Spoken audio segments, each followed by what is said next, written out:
Aquí empieza El Ciudadano TV, un espacio para la rendición de cuentas y participación ciudadana. El Ciudadano TV, la imagen de la revolución ciudadana. Bienvenidos.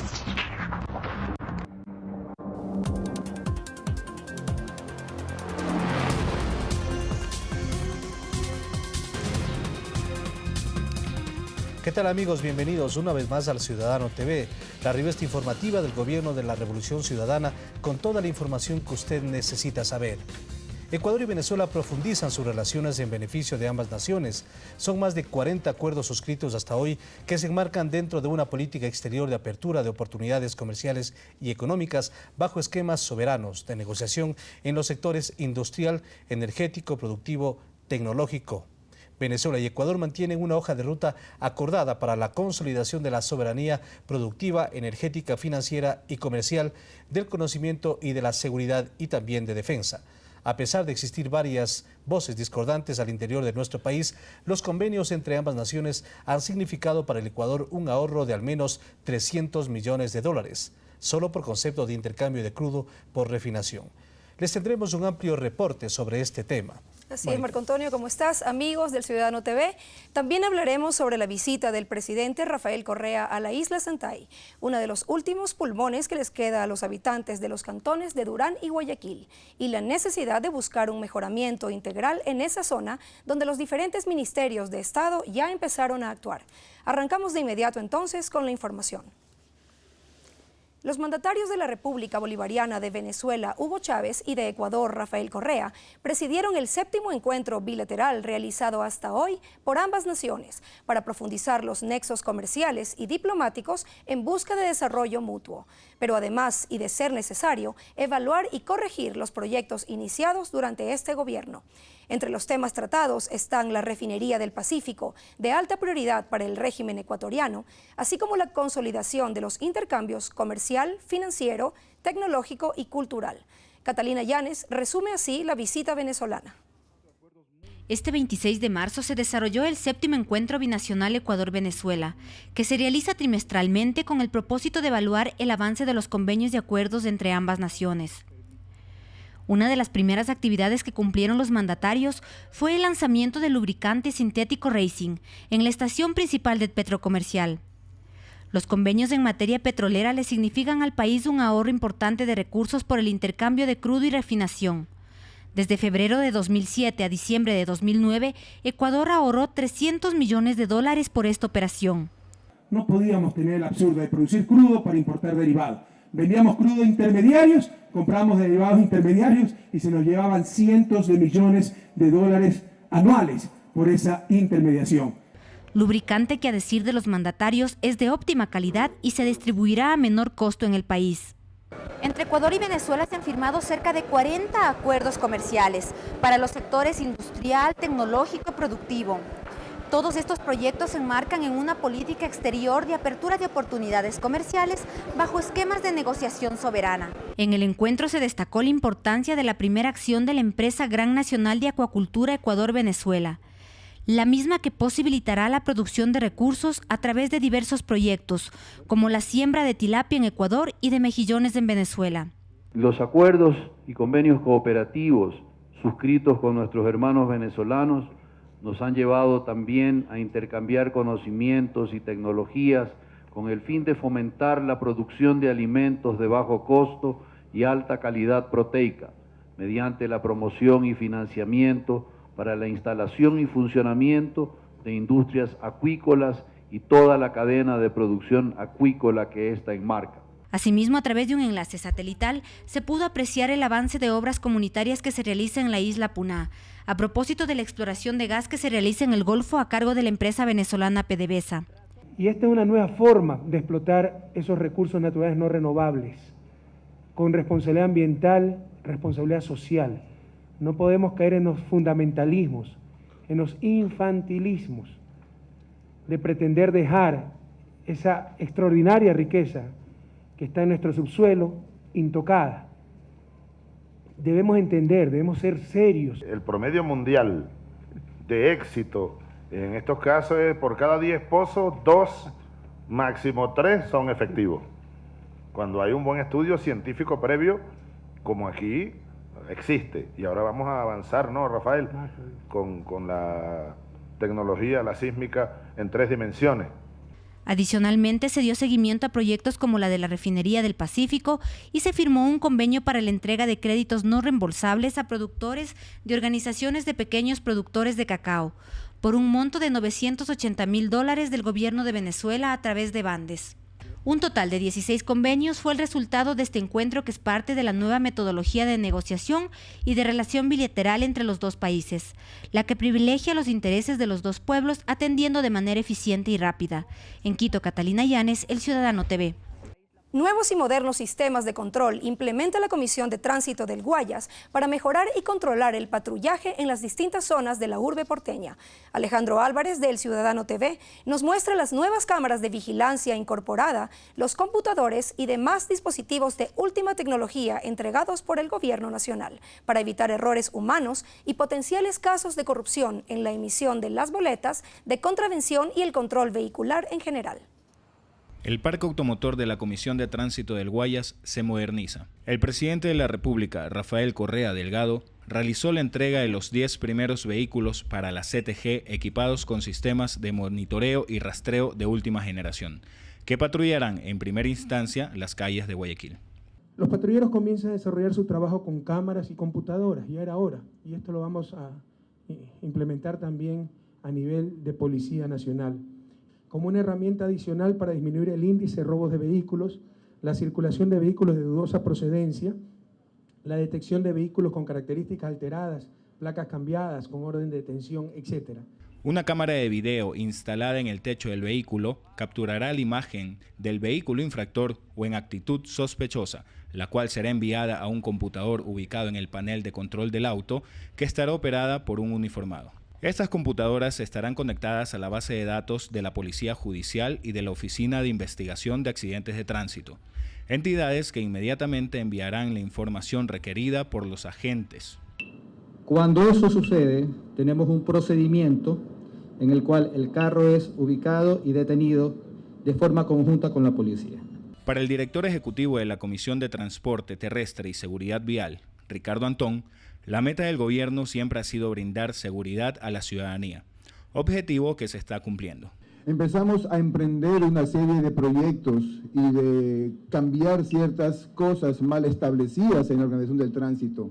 Y una de ellas fue justamente la de buscar en la tecnología que tenemos a la mano hoy en día las regulaciones y los controles que necesitamos en las ciudades de este país. El moderno sistema informático con el que cuentan los patrulleros de la Comisión de Tránsito del Guayas permite monitorear 1000 placas por hora.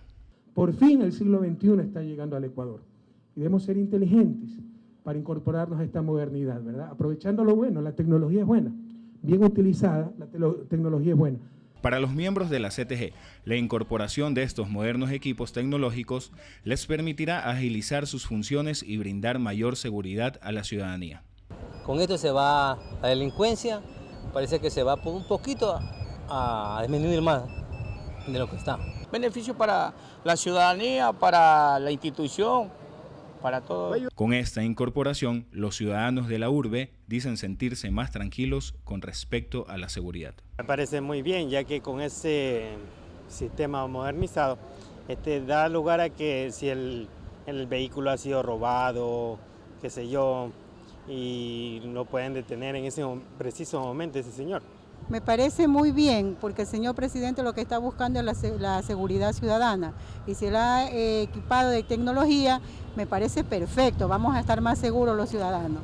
Sumamente maravilloso, porque es una manera de poder verificar los carros robados, poder así evitar que ahora hay los secuestros express de los taxis amigos en cantidad.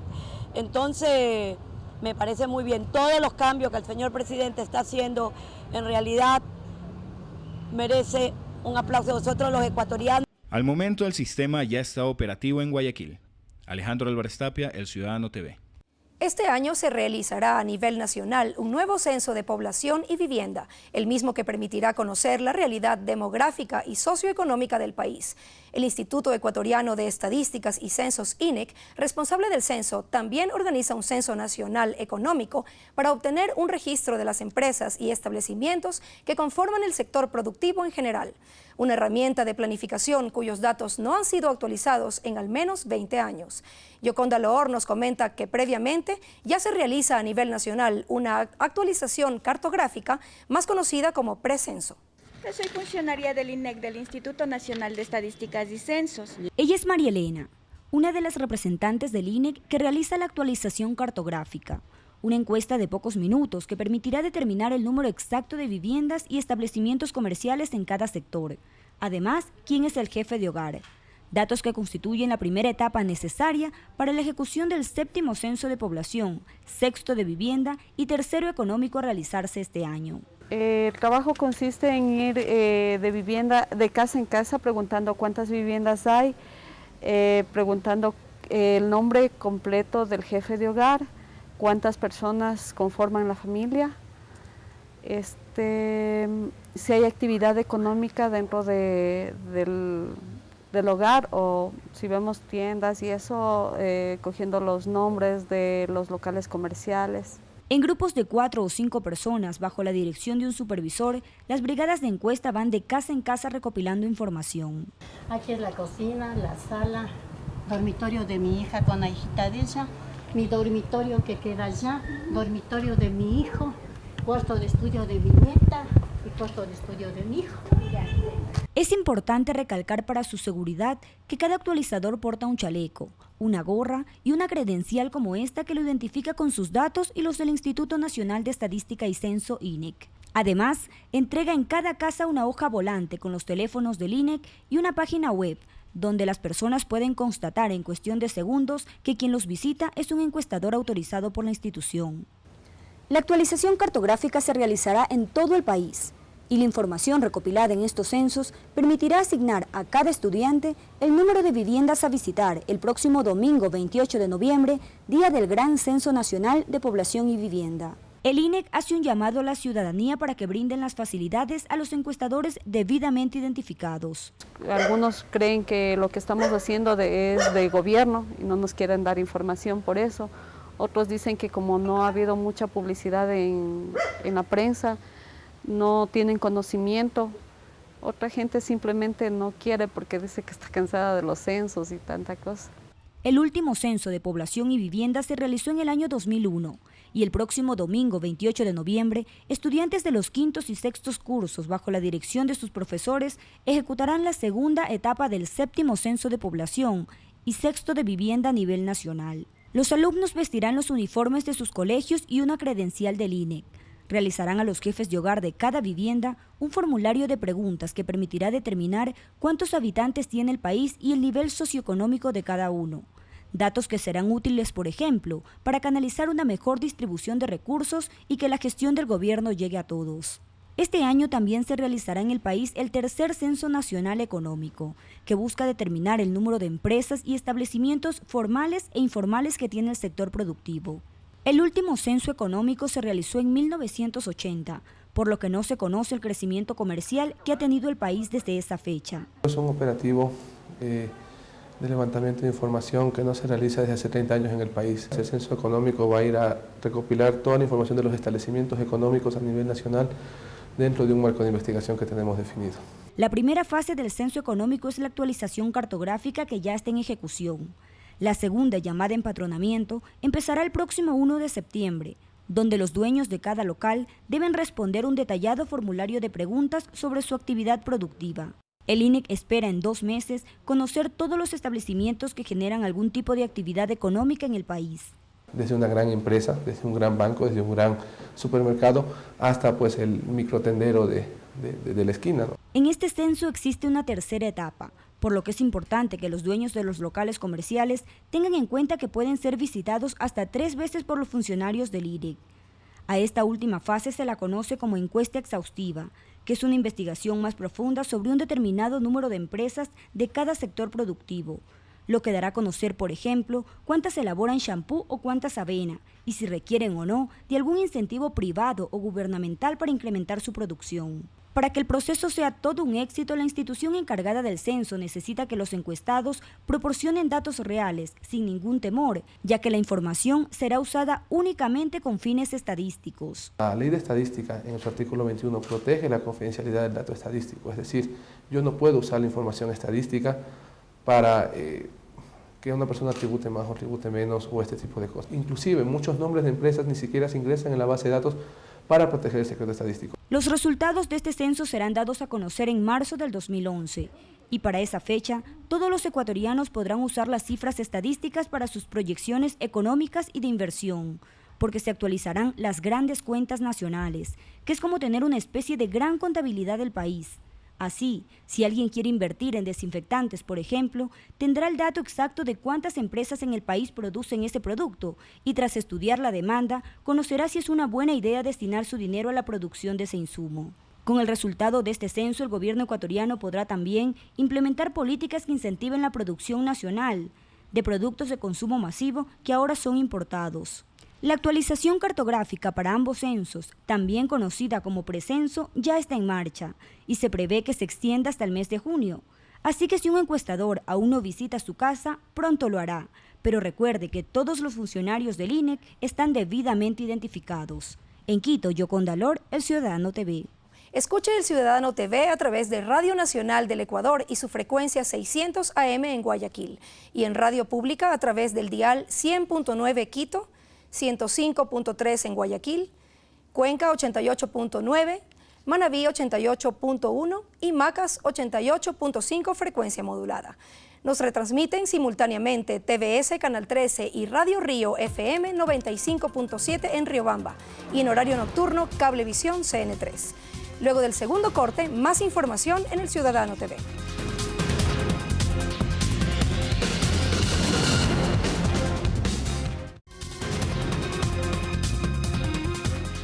El Estado ecuatoriano, a través de la Secretaría de Comunicación, compareció esta semana ante la Corte Interamericana de Derechos Humanos en Washington, Estados Unidos, para presentar un informe de cómo nuestro país se enmarca en la normativa de respeto a la libertad de expresión.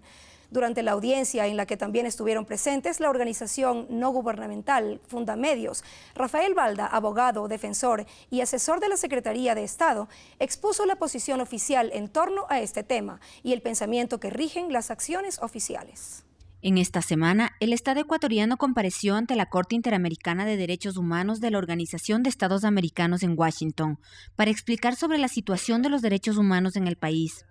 Por parte del Gobierno Nacional estuvo presente la Secretaría Nacional de Comunicación, quien dejó claro una vez más que nuestro país respeta el ejercicio del derecho a la libertad de expresión, por lo que permite el desarrollo del mismo de forma transparente. Queremos dejar como mensajes: en el Ecuador existe amplia libertad de expresión. El gobierno está tratando de tomar las medidas para que las condicionantes estructurales que impiden que este ejercicio del ejercicio de este derecho sea pleno se modifiquen para asegurar activamente desde el Estado un ejercicio total de la libertad de expresión. En la comparecencia estuvo presente como contraparte al Estado ecuatoriano la Fundación Andina para la Observación de Estudios y Medios Fundamedios, representado por el periodista ecuatoriano César Ricaurte, quien aseguró que en el país existe un clima de hostilidad, lo cual no garantiza el trabajo periodístico. Evidente clima de hostilidad y un discurso desafiante que no garantiza el trabajo periodístico. Cuando la Comisión Interamericana se ha pronunciado con toda claridad que es deber de los estados asegurar que los funcionarios públicos se abstengan de realizar declaraciones que generen un ambiente de intimidación, que limite el derecho a la libertad de expresión. A lo que la parte oficial respondió: en cuanto a esta ley de comunicación, lo primero que debemos decir es que en este momento los lineamientos principales para el debate y para la redacción del texto de la ley de comunicación se dan por el Acuerdo Ético-Político del 17 de diciembre de 2009. Asimismo, según Ricaurte, el proyecto de ley de comunicación que se encuentra en segundo debate en la Asamblea Nacional tiene 6 puntos críticos que piden ser revisados por el Ejecutivo. Primero, censura previa y responsabilidad ulterior. El artículo 11 del proyecto dejaba abierta la posibilidad de que la ley establezca parámetros de censura previa. Se establecía además, el segundo punto, la profesionalización forzosa, pues el artículo 47 del proyecto disponía que todas las personas que ejerzan el periodismo deben contar con un título profesional, contrariando el sexto principio de la Declaración de Principios sobre Libertad de Expresión. El articulado correspondiente al régimen de sanciones creaba también en la ley un cuerpo legal punitivo y sancionador.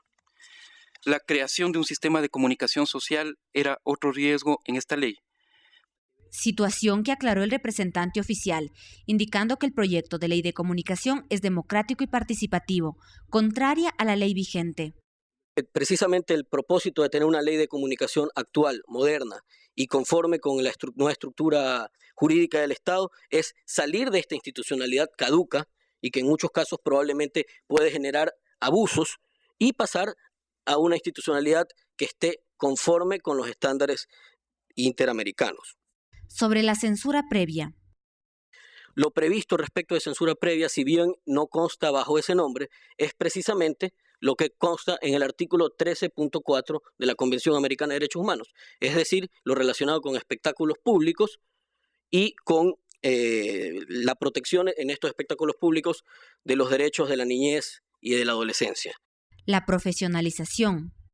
Nosotros como Secretaría de Comunicación, desde mucho antes, seguramente el peticionario podrá dar fe de esto, hemos defendido de manera clara que la libertad de expresión, si bien debe hacerse con responsabilidad, con apego a en los temas informativos, con apego a la ética y las buenas prácticas periodísticas, no requiere de ningún título.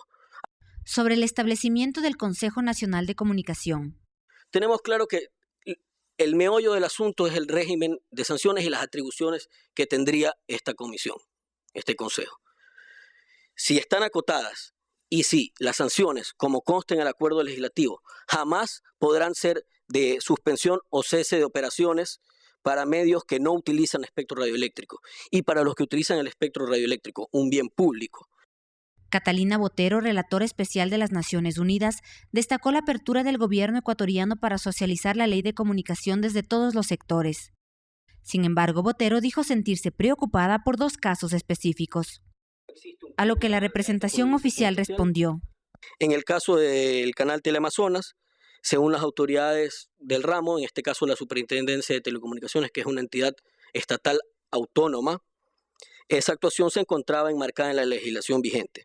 La Comisión Interamericana de Derechos Humanos destacó la creación de un Código Orgánico de Garantías Penales en nuestro país, proyecto de ley que se convierte en un instrumento que permitirá garantizar los derechos de las personas involucradas en un proceso penal y combatir eficazmente la impunidad. Efectivamente, nosotros tuvimos oportunidad de revisar el código y realmente creemos que es una propuesta muy acertada. Nosotros queremos felicitarlos por esa propuesta de código orgánico.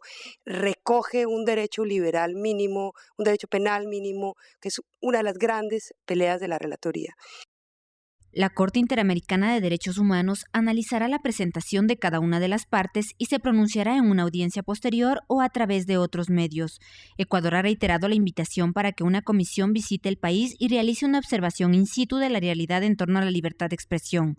Invitación que está vigente desde el 2008. En Quito, Catalina Llanes, El Ciudadano TV. Finalmente, la isla Santay recibirá el tratamiento que merece por parte del Gobierno Nacional. Este santuario, reconocido como uno de los pocos pulmones verdes que le quedan a Guayaquil y Durán, contará dentro de poco con un muelle digno de su espacio, además de la construcción de ecoaldeas acordes a su entorno. Más de $1 millón invertirá el Gobierno Nacional en proyectos de desarrollo en la isla Santay, perteneciente al Cantón Durán en la provincia del Guayas.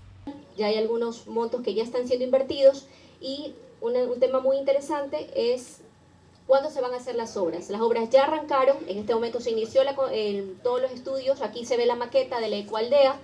El Ministerio del Ambiente ya está contratando en el portal el diseño del muelle con cooperación con el Midubi.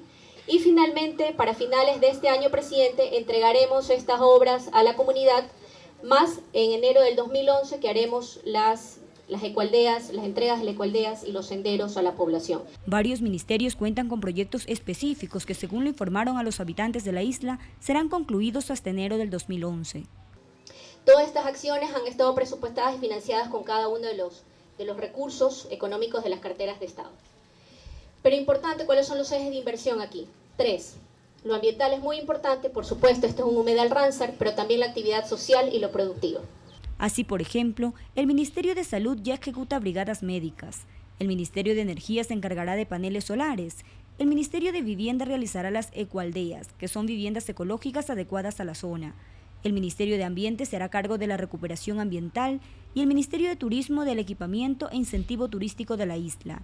Otras carteras de Estado, como la de Educación y Pesca, también colaborarán con el proyecto. Para el mejoramiento de sus artes de pesca, para acceso a créditos, para el mejoramiento también de sus embarcaciones. El diseño y construcción del muelle tendrá un costo de $200.000, la construcción de ecoaldeas tendrá una inversión de $450.000 aproximadamente. Vamos a tener todo lo que se llama la construcción de accesos o que se llaman pasarelas, porque como ustedes ven el lugar es inundable más de la mitad del año, por lo tanto vamos a hacer pasarelas de manera que pueda ser visitado los 365 días del año por los turistas. El presidente Correa recorrió varios sectores de la isla, mientras con nostalgia recordaba cómo era Guayaquil en su niñez y que uno de sus sueños era llegar a Santay. No, Guayaquil tenía para ser la ciudad más bella del planeta, tenía río, tenía estero tan limpio, la gente se podía bañar en esteros salados, ahora se bañan y se mueren de 10.000 infecciones, ¿verdad? Había cascadas, ustedes sí saben eso, en la Prosperina, donde ahora está el campus de la Politécnica, había unas cascadas bellísimas. Yo les puedo enseñar fotos, porque hemos estado ahí, que si ven las fotos dicen, esto debe ser en Amazonía, no, eso es Guayaquil, era Guayaquil, todo eso se destruyó. El jefe de Estado se comprometió a recuperar en la medida de lo posible las áreas ecológicas de Guayaquil y sus alrededores. La Organización Mundial de la Salud dice que como mínimo se necesitan unos 8 metros cuadrados de áreas verdes por cada habitante, ¿no? Para garantizar niveles de salud básicos, para garantizar un adecuado nivel de vida. Y Guayaquil está muy por debajo de esos indicadores y tal vez es la peor ciudad a nivel nacional en cuanto a esa clase de indicadores y espacios verdes. Santay estuvo administrada durante 10 años por una fundación privada. Ahora el gobierno busca, con estas acciones, recuperar su valor ecológico y fomentar su potencial turístico, ya que la isla es internacionalmente reconocida para la observación de aves. Yoconda Lor, El Ciudadano TV. La falta de moneda fraccionaria que permita fluidez y seguridad en las distintas transacciones del día a día también es una de las tareas en las que el gobierno nacional se encuentra inmerso. Para ello, el Banco Central impulsa el sistema autosuelto, a fin de evitar el redondeo y fomentar el precio justo de los bienes y servicios que a diario realizamos todos. Yoconda Loor nos comenta en qué consiste. Marta Yumipanda tiene varios años en el negocio de carne y durante mucho tiempo vio afectada su actividad comercial por la falta de sueldo. No teníamos dónde cambiar los sueldos, entonces teníamos que ir botando el puesto para ir a cambiar por todo lado. Hoy en día cuenta con una herramienta que dice le facilita la vida. Es útil, bastante útil, porque sin sueldos no podemos trabajar, no podemos dar vueltas, nada de eso. Marcela Guamusi, en cambio, trabaja con tecnología. Diminutas piezas y algunas a muy bajo costo, por lo que para poder vender, ella necesariamente debe tener monedas fraccionarias. Nos dan billetes grandes y a veces no se vende y hay que tener sueldos, entonces de eso nos ha beneficiado bastante. Su negocio lleva 4 años, pero cuenta que desde hace un mes sus ventas se incrementaron. Y el cajero de monedas tenemos hace un mes y sí nos ha beneficiado bastante porque no hay que estar corre, busca sueltos a un lado y al otro lado. Marta y Marcela son solo 2 ejemplos de cómo miles de ecuatorianos se benefician diariamente de los cajeros autosuelto, máquinas que el Banco Central del Ecuador ha instalado en las zonas más comerciales de cada ciudad, donde los usuarios colocan un billete y tras una breve verificación de autenticidad reciben el mismo valor en monedas fraccionarias. El usuario introduce por una ranura un billete entre 5 y 20 dólares y obtiene monedas de $1, de 25 centavos, de 10 y de 5 centavos. Los cajeros están programados para que de una manera balanceada existan los diferentes tipos de monedas en el momento de hacer el canje. Los cajeros solo reciben billetes en buen estado, por lo que es importante no deteriorarlos. Ecuador invierte grandes sumas de dinero en la importación de papel moneda y ante esta realidad el Banco Central hace un llamado a la ciudadanía para que no arruguen, rayen o mojen los billetes. En Quito existen 12 cajeros, en Guayaquil también 12, en Cuenca 7 y en Machala, Tulcán, Ibarra, Otavalo, Latacunga, Ambato, Riobamba, Milagro y Santo Domingo, una máquina en cada ciudad. Los centros comerciales, los mercados populares en el caso de Quito, existe en el mercado Iñaquito, en el mercado Santa Clara. El Banco Central, mediante un convenio con el Banco Nacional de Fomento, trabaja en la instalación de más cajeros autosuelto en todo el país. Pero para este servicio también pone a disposición de la ciudadanía sus ventanillas en las principales sucursales de la entidad a nivel nacional. El suelto ha vuelto es el lema de una campaña que no busca solo facilitar las transacciones comerciales, sino también evitar el redondeo de precios. Yoconda Lor, El Ciudadano TV. Visite nuestras páginas electrónicas www.elciudadano.gov.es, confirmado.net y ecuadorenmovimiento.com. Luego del corte, la ministra coordinadora de la política, Doris Solís, en un diálogo con nuestro director, Marco Antonio Bravo. Siga con nosotros aquí en El Ciudadano TV.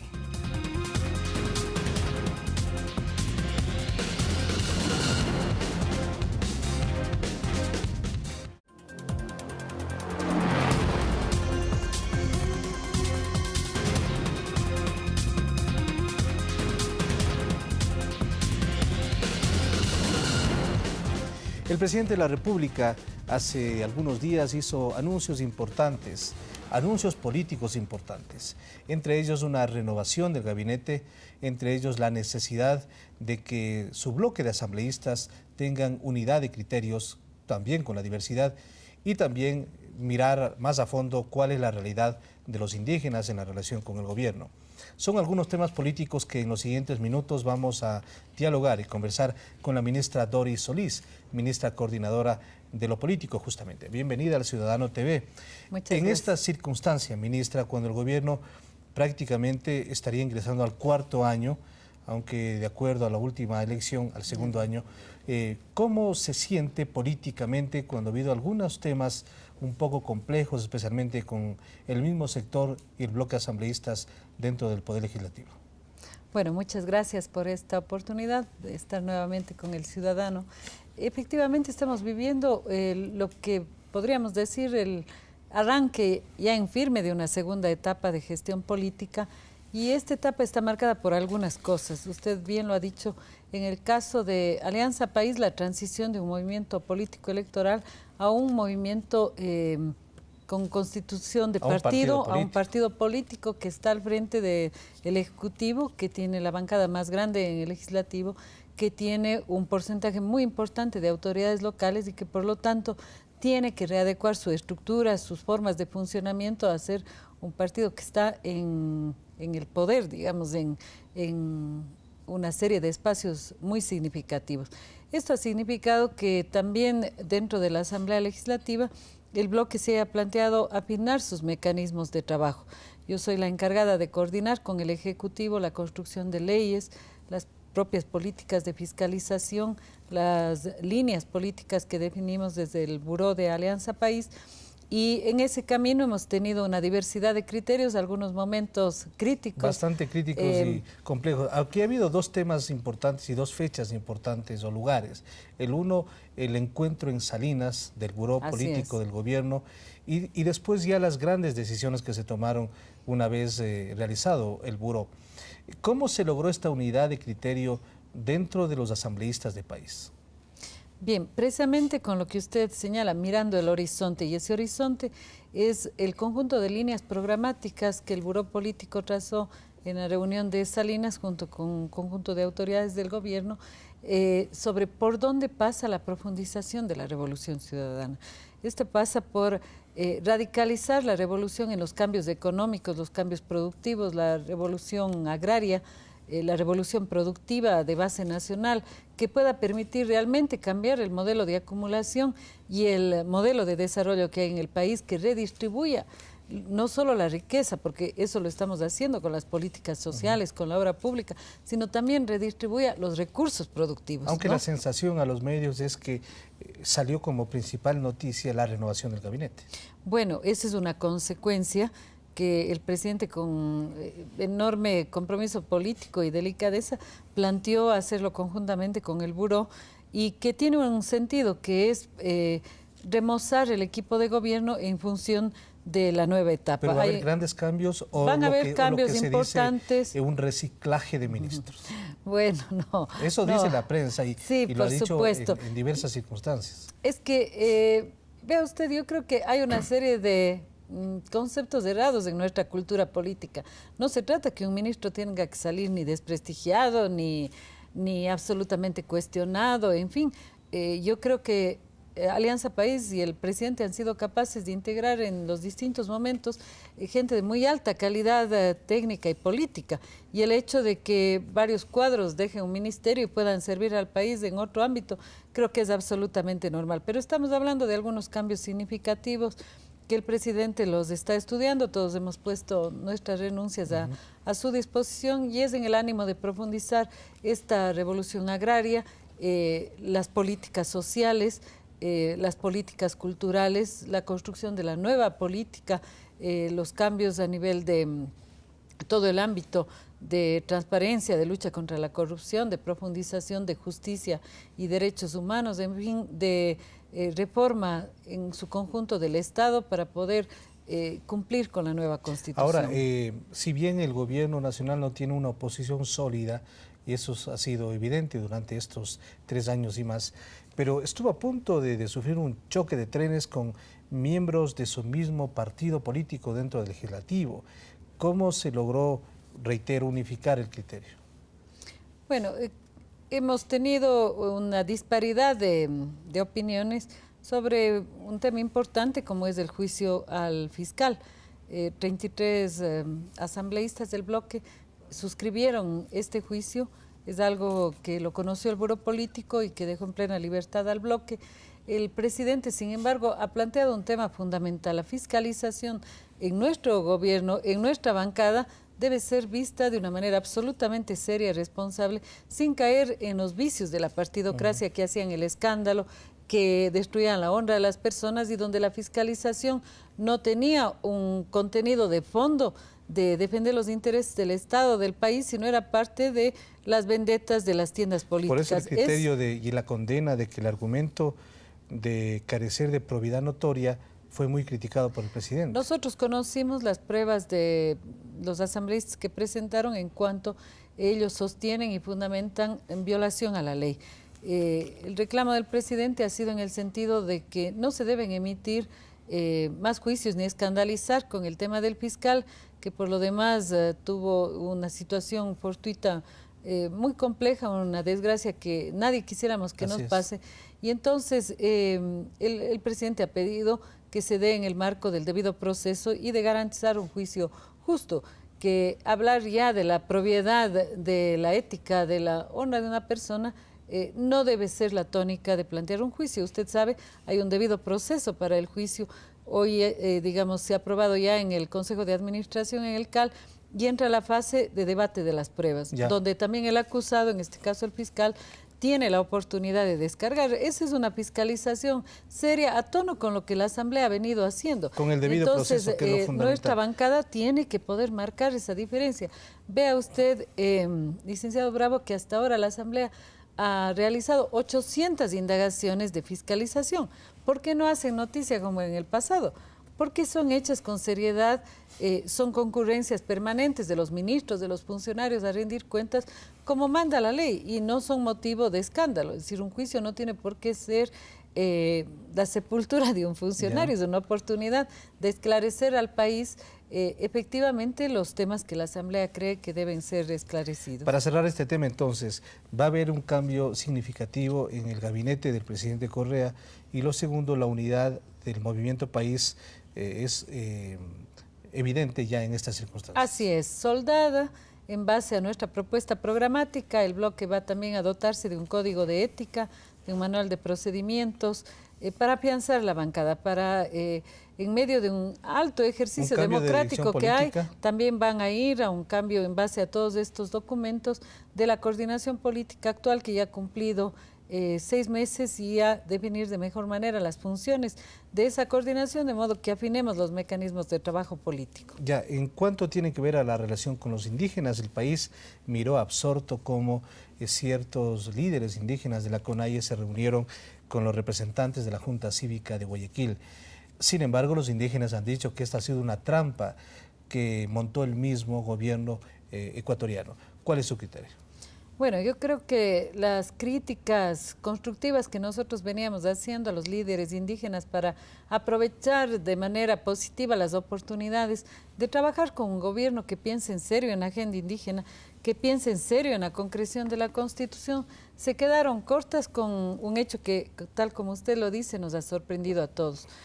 Por supuesto, el gobierno no tiene absolutamente nada que ver, es el primero en deplorar una situación donde líderes indígenas con la bandera de la autonomía se junten con la derecha que tradicionalmente les ha representado sus opresores, quienes les han invisibilizado y les han negado espacios de desarrollo pleno en función de una oposición ciega a un gobierno de cambio. Es incomprensible desde la lógica, desde la política. Yo creo que probablemente tiene un punto de explicación en intereses particulares de uno y otro sector, ¿no? Sin embargo, la FENOCIN también en las últimas horas dice que va a haber un distanciamiento con el gobierno nacional. No significa una ruptura o que ellos se sumarán, de hecho, a la movilización, al levantamiento de la CONAIE. ¿Preocupa esta posición de la FENOCIN? Bueno, con la FENOCIN somos grandes aliados, ellos son parte de este proceso, han tenido una actitud consecuente y de respaldo. Yo creo que la crítica es parte de ello, nosotros recibimos bien las críticas privadas o públicas que ellos consideren necesario hacernos. Sin embargo, con ellos y el Partido Socialista tenemos un proceso de alianza importante, significativo. Creo que la FENOCIN tiene espacios importantes de trabajo con nosotros. En el Ministerio de Agricultura participan ampliamente en el Consejo Campesino, en la Conferencia de Soberanía Alimentaria, con la Secretaría de Pueblos igual, con el Ministerio de la Política en los temas de interculturalidad. Hemos venido presentando iniciativas. No se olvide que ellos han sido también auspiciados por país para llegar a la Asamblea Legislativa. Creo que es otro andarivel. En este momento ellos han querido hacer conocer opiniones críticas para públicamente insistir los cambios que el gobierno necesita hacer para ir más rápido. Lo acogemos con absoluta tranquilidad y como parte de que el ejercicio con los aliados es también un ejercicio crítico. Ahora se viene una serie también de movimientos complejos en las próximas semanas, porque estamos hablando de que la Asamblea debe aprobar la ley de educación superior, debe aprobar la ley del deporte, debe aprobar otro tipo de leyes que van a afectar a ciertos sectores importantes del país. ¿Cómo va a ser la reacción del gobierno en estos casos cuando, como ha sucedido hace pocos días, los estudiantes salen, se enfrentan con la policía, hay agresiones a la policía y el gobierno tiene que tomar algunas decisiones? Bueno, su pregunta es muy importante y amplia. Yo creo que aquí hay que considerar varias cosas. Primero, todo proceso participativo de construcción de leyes, como es lo que inéditamente estamos haciendo, implica la movilización social, implica el debate de ideas, de intereses, la diversidad de puntos de vista, de modo que esa movilización social a nosotros no nos preocupa, creo que lo vemos como parte de un proceso de cambio. No se olvide que estamos bajando ese gran marco de la Constitución a leyes específicas, y eso es un proceso de movilización. También, que cierra calles. Ahí viene el segundo punto. Cuando la movilización obstruye derechos de otras personas, viola la Constitución que prohíbe ello, por supuesto el gobierno tiene que actuar con mano firme. Vea usted lo que acaba de acontecer en la ciudad de Guayaquil, el enfrentamiento de grupos estudiantiles con la policía, llegando a prácticamente un ataque a la vida de un compatriota uniformado. No deja de sorprendernos a todos y yo creo que eso nos obliga a hacer un llamado a la cordura. Pero el rector de esa universidad prácticamente dice que se inmoló el policía o que se autoatentó. Bueno, esas son las inconsistencias, lamentablemente, de quienes por criticar al gobierno no miden sus expresiones. Yo creo que es una expresión irresponsable. No se puede desde ningún punto de vista justificar la violencia, la agresión de unas personas a otras, menos a la Policía Nacional, que tiene la obligación de resguardar la seguridad para todos y que está haciendo, yo creo, un esfuerzo muy importante. Yo creo que el país tiene que... Así es, diálogo, democracia, pero mano firme. Este es un gobierno que está poniendo la casa en orden, que está poniendo reglas del juego claras para todos. Yo creo que una enorme característica importantísima del presidente Correa es que no es discrecional, no es que acá los movimientos sociales pueden hacer lo que quieran, los grupos productivos no. ciertos sectores. ¿No? El presidente Correa cree en el marco constitucional. Ese fue un nuevo pacto social de los ecuatorianos y tenemos que respetarlo todos. Todos tenemos que aceptar el cambio, aunque toque y nos obligue a revisar aspectos de nuestra vida, de nuestra cultura en general, ¿no? Hace pocos días hubo también una concentración en Puerto Viejo. Hace pocos días una marcha y concentración también en Riobamba. ¿Cómo mira esta circunstancia usted? Analicemos lo de Puerto Viejo. Lo de Puerto Viejo tiene que ver igualmente con grupos de interés que han sido tocados en sus actividades o en sus intereses. Quienes movilizaron su descontento fueron quienes explotaban ilegalmente e irracionalmente las canteras en el Cerro Jaboncillo, que es un cerro patrimonial donde está declarada área de patrimonio cultural y se estaba prácticamente amenazando ese enorme patrimonio del país. El gobierno puso orden en este aspecto, cerró las canteras que no podían seguir operando, pero dando alternativas a los sectores productivos. Sin embargo, aquí ya es una tradición movilizarse en cuanto uno tenga inconformidad y querer a través de la presión condicionar un gobierno. Eso ha sido la práctica política del pasado. Estamos aprendiendo que con este gobierno este tipo de presiones no logran su objetivo porque la postura del presidente Correa y de nosotros los ministros es una postura coherente, una postura de hacer respetar la ley para todos. ¿Y qué pasó en Riobamba? Y en el caso de Riobamba es otra circunstancia. En Riobamba hay un tema, un planteamiento de toda la provincia de ser incluidos en el proyecto del COTAD con la ley 047 que garantiza el acceso a los recursos de todas las provincias o cantones que tienen que ver con las centrales hídricas. En este caso, en Chimborazo, ellos han argumentado ser parte de los ríos y de la corriente hídrica que alimenta la central de Paute, por lo tanto, tendrían derecho a ser partícipes de esas rentas. Una postura que no está todavía terminada de discutir y de aprobar por parte de la Asamblea. Y la otra preocupación que se aclaró a tiempo era la necesidad de agilizar los recursos para la emergencia por la sequía que están sufriendo las provincias de la Sierra Centro. Pero fuimos oportunamente con el diálogo a atender los planteamientos, unos temas eran para el Ejecutivo, se desarticuló prácticamente. Pero vea usted que ese es un muy buen ejemplo de cómo las autoridades convocaron a todos los actores al diálogo. Estuvimos con Virgilio Hernández, con la Comisión del COTAD de la Asamblea, con el Ejecutivo y las autoridades que están llevando la emergencia, con el MAGAP, y logramos acuerdos claros y un camino viable. La democracia es participación, es debate, es, digamos, un amplio foro donde todos tienen que expresarse, pero donde tiene que primar el bien común y la posibilidad de tener grandes acuerdos nacionales. Doctora Solís, usted ha sido ministra de Turismo, secretaria de los Pueblos, ministra coordinadora de Patrimonio, ahora de la política. Quizás este es el cargo más complejo, más difícil, más duro, porque tomamos en cuenta que las grandes decisiones políticas siempre van a afectar a ciertos sectores de la población. Así es, usted lo ha dicho, el ejercicio político es duro, es intenso en nuestro país. Yo creo que exige mucho más precisión, mucho más, no diré horas de trabajo, pero sí, digamos, mucho más dedicación, porque es muy complejo trabajar con la diversidad de intereses y lograr que todos podamos tener grandes acuerdos. Sin embargo, para mí estoy terminando los 2 primeros meses, creo que es un ejercicio. ¿Parecen años o qué? Sí, sí. Sin embargo, es un aprendizaje increíble. Yo creo que para mí una oportunidad privilegiada, en tanto y cuanto, por ejemplo, puedo conocer de cerca el ejercicio de la Asamblea Legislativa, el proceso de construcción de leyes, la amplísima deliberación, y igual con los movimientos sociales, luego con los gobiernos locales, con mi propio equipo del Ejecutivo. Es decir, tengo una cancha amplísima de diálogo, de debate, y creo que este aprendizaje yo trataré de plasmar para mi pueblo, para la ciudadanía, en el sentido de recordarles siempre del pasado que vinimos.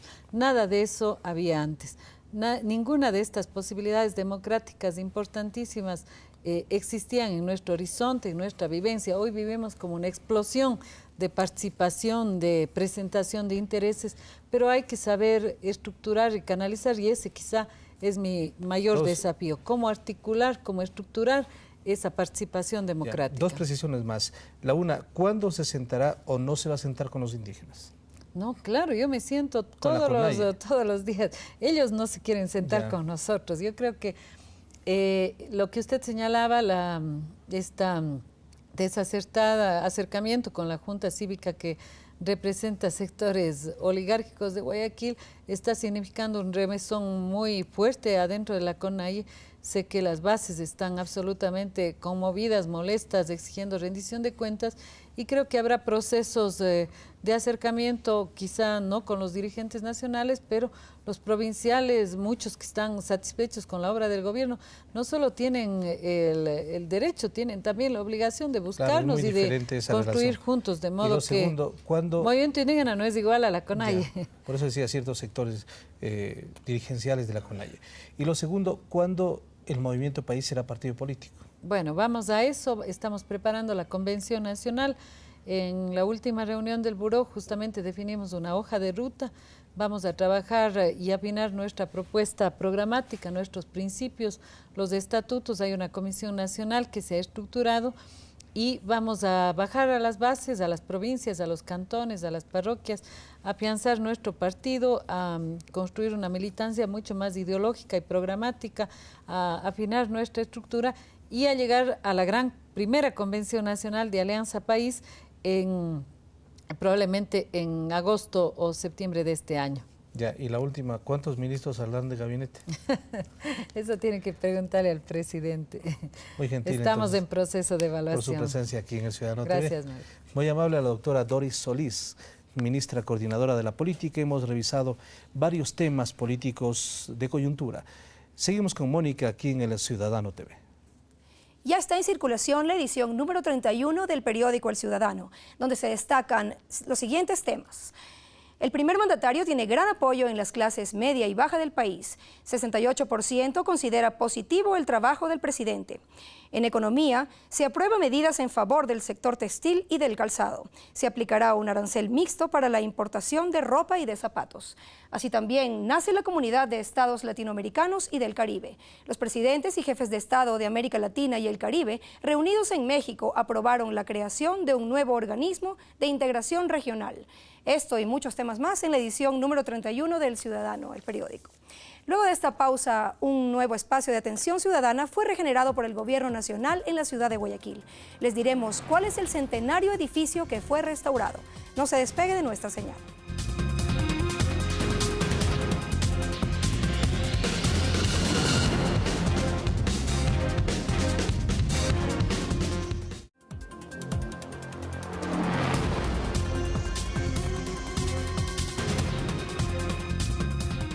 Salvar el patrimonio no es solo salvar edificios, es salvar la memoria histórica, recuperar la identidad y devolverle al pueblo ecuatoriano los espacios públicos a los que tiene derecho. Con este pensamiento de la ministra coordinadora de Patrimonio, María Fernanda Espinosa, se inició la entrega de los nuevos espacios de atención ciudadana en las áreas restauradas del primer bloque del edificio de la Gobernación del Guayas. 37 millones de dólares invertidos para la recuperación de 100 inmuebles patrimoniales que estaban en mal estado en todo el país. Más de 8.000 bienes culturales inventariados de los casi 3 millones de bienes culturales existentes son cifras que antes jamás se las conocía.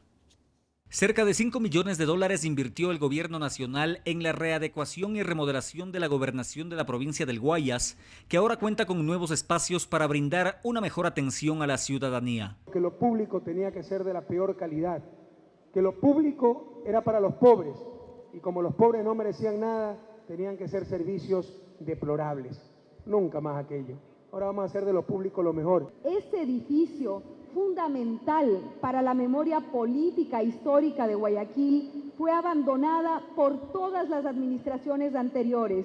Eso nunca más volverá a ocurrir, ciudadanas y ciudadanos de Guayaquil. Por eso el Ministerio de Patrimonio actuó para readecuar este edificio emblemático, acondicionando su interior con nuevos sistemas de seguridad, fortaleciendo sus bases y reacondicionando oficinas que hoy son más confortables para la atención del público.